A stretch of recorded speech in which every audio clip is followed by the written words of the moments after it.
can I please introduce you to Hattie, Hayridge and Chris Barrie. Round of applause, please.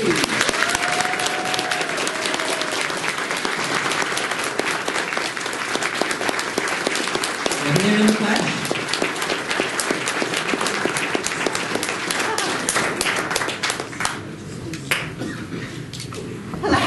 Hello. Hello. Now which one's which? He's Hattie Rimmer and I'm Chris. I'm Hattie Rimmer. And you're Rimmer Hayridge. Rimmer Hayridge. Right. Well, over to the host. Good evening. Ah, well, yes. Thank you. You didn't sound that sure that you liked Red Dwarf. Do you like Red Dwarf? You can do better than that. Yeah. Who likes Red Dwarf? Right, well, I don't really know what Red Dwarf is. Shock horror! So, if you can tell me what Red Dwarf is, and just a bit of spiel about it. Should we tell you in the form of contemporary dance? Yeah. It's it's basically 4 smegheads trapped in a tin can in space. And a computer.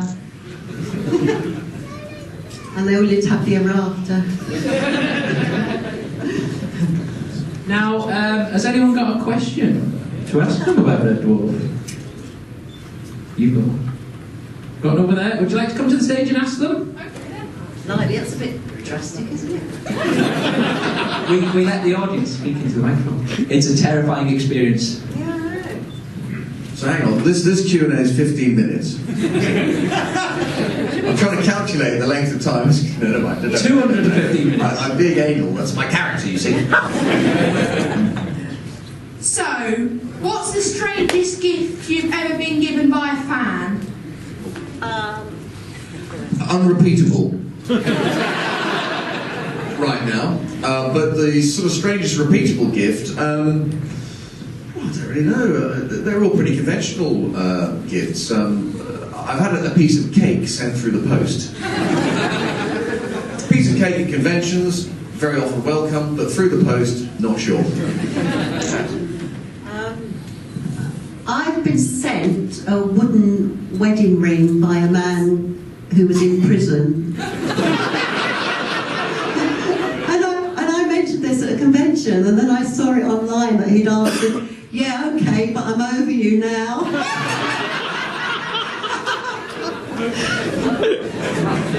Is he still in prison? I think he's out now. We have him here today. Thank you for it, thank you. Now, how did you get the role in Red Dwarf? Who? Well, Okay,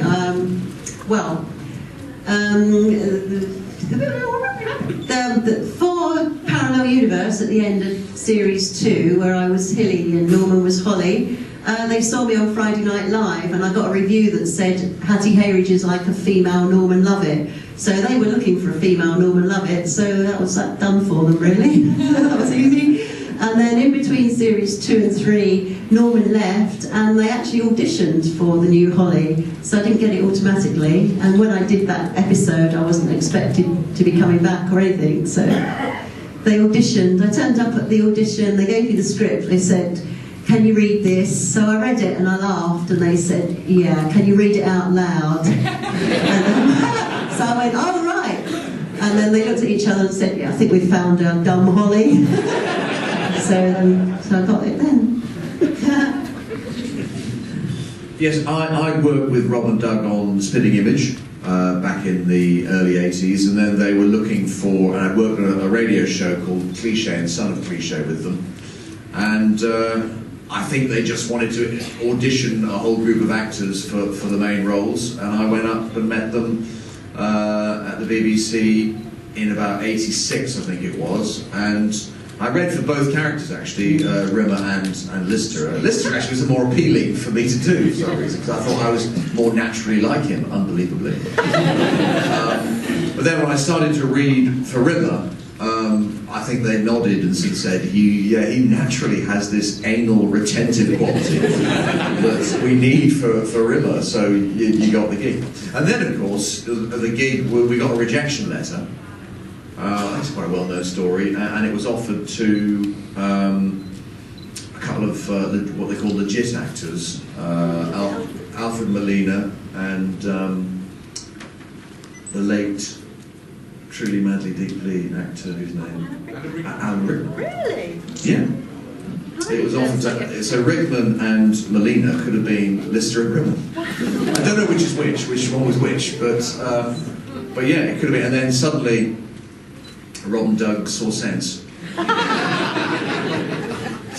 I mean obviously Alan Rickman, Alfred Molina, brilliant actors, great, legit, proper actors. But you know, obviously they thought that we were the chemistry between Craig and myself could develop into something, and we're still developing it. Do you think that Red Dwarf's going to continue to go on and on then? Because they've made 2 or 3 new series. Is that just going to be a new thing now, where you'll make more? I'm not sure. Obviously, you probably all know, I've been saying to most people that we've got Series 12 in the can already, so that goes out later on this year.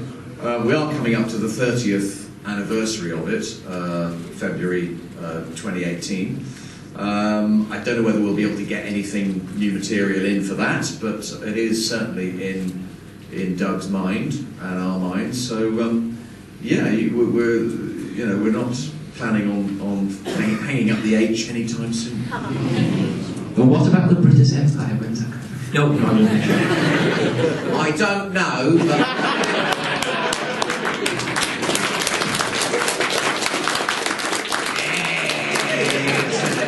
Yes, I'm ready anytime soon to do it, so we'll just have to find out.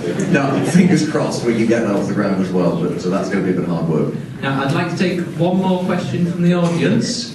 Go over there. Feel like you with the glasses on your head, instead of over your eyes. He said, do you have any things that you liked when you were younger, like any science fiction related things that you actually quite liked when you was younger?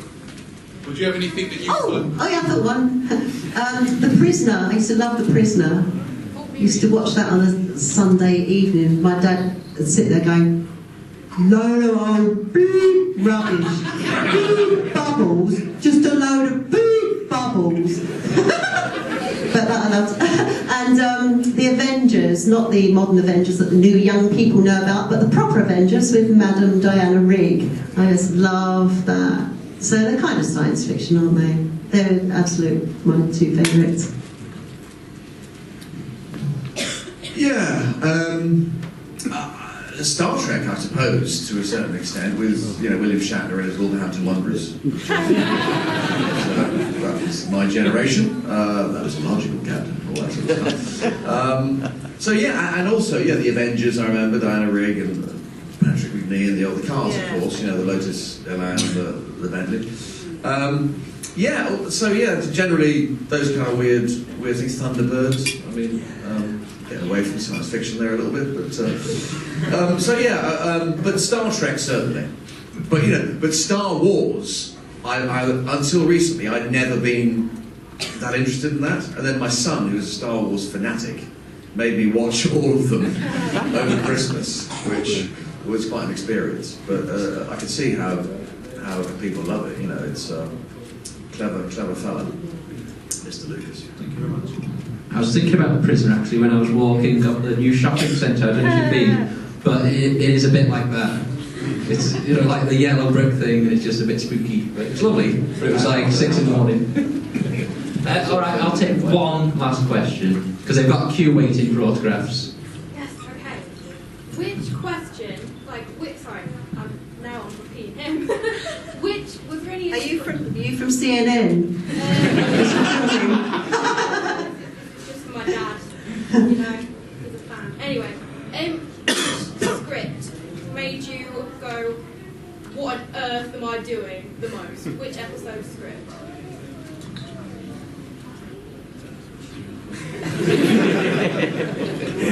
That's Hattie's I don't have an answer face. But I'm busy preparing one. Here's the microphone, you answer. And I don't really have an answer. But no, I do have an answer. Well, could you just repeat the question? Just. Which episode script made you think, what on earth am I doing the most?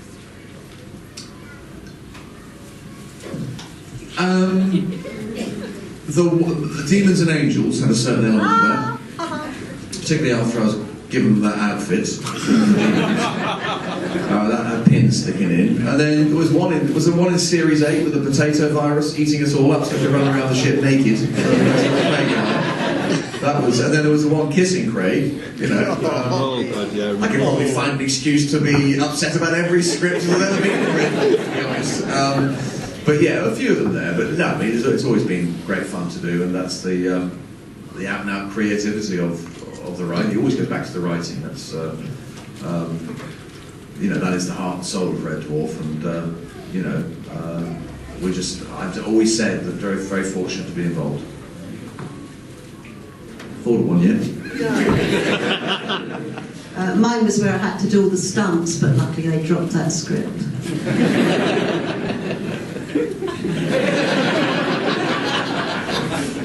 Well, I'm honoured to be on a stage with these two, and I think everyone else in the room, looking at the crowd we've got here, really pleased that you've done a Q&A for us, and that was absolutely fantastic. Can you put your hands together, please?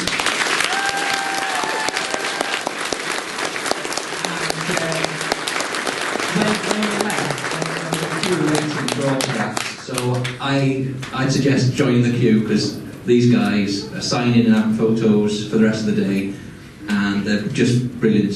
So thanks very much, and I'm going to get them back to the table. We do appreciate you being fans. It's really brilliant. Thank you so much. Absolutely. Without the fans, we'd be nowhere. So you know, I hope you like the new series, and I hope you continue to. Series 12 is, you know, along the same vein as Series 11. So far they've gone down well, and as I said earlier, we hope to do more. You know, as long as we can walk and talk at the same time, we'll keep doing more.